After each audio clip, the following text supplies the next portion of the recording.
People pleasing is actually a form of manipulation and control. How I know this is because I grew up being a people pleaser, struggling with the spirit of people pleasing. And normally, when we hear manipulation and control, it is viewed as, very negative, like the person has malice intent and that, they intentionally doing stuff. And it actually stems from insecurity, which is not of God. God does not give us insecurity. This is like when you're not rooted in God and don't know who you are. And the reason why it is a form of manipulation and control is because you're controlling perceptions. You present yourself in a certain way because you want people to view you in a certain way, to see you a certain way, to talk about you a certain way. And you are so concerned about what people think of you, what people say to you.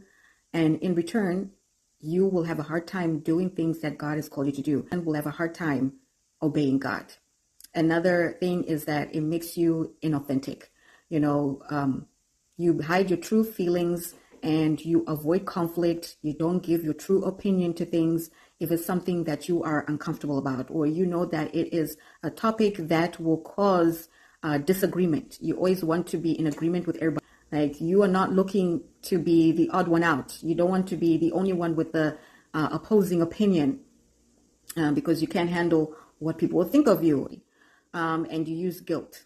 You'd be like, oh, you use phrases like, after all that I have done for you, to validate yourself as, you're the pleaser. See a form of people pleasing, a great example of this in scripture. Let me show you. 1 Samuel 13, 1-14 gives us great insight into Saul's character. Saul was anointed king of Israel. He had an opportunity to enjoy a great and glorious future, but he had some character weaknesses that proved to be his downfall. Saul was a people pleaser. You see that there? He loved the approval of people so much that he disobeyed God's instructions in order to get it.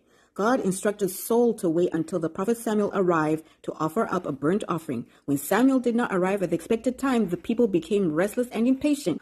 Although Saul knew in his heart that he was being disobedient, he went ahead and offered the sacrifice he had been forbidden to offer. Saul's reply to the question of why he had done this was, because I saw that the people were scattering from me. Samuel told Saul he had done a foolish thing, and because of his disobedience, he would lose his kingdom.